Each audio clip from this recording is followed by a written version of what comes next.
Hey guys, welcome back to another video, and in this video I'm going to show you how you can fix your problem of this DirectX error when it says DXGI Error Device Removed.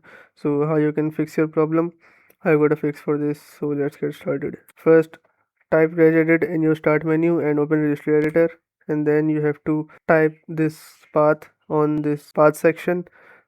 Just copy this and paste it here and hit enter. It will open graphics drivers folder.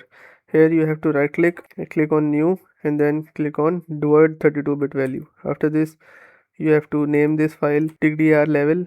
Once you do this, hopefully your problem fixes. If your problem still occurs, so make sure to comment down below so we can bring a detailed guide on this video. Alright, that's it for today's tutorial.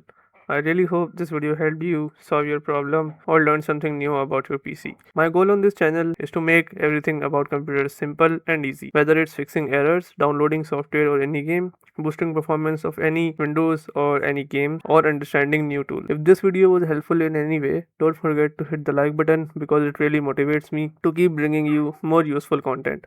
And if you're new here, make sure to subscribe and turn on the notification bell so you never miss any future tutorials, tips, and PC fixes. Also, if you're facing any issues or have any questions related to computers, Windows, software, or anything technical, drop them in the comments. I read all of your comments and I'll try my best to help you out. Thanks a lot for watching. Take care of your system, keep learning, and I'll see you in the next video. Thanks for watching.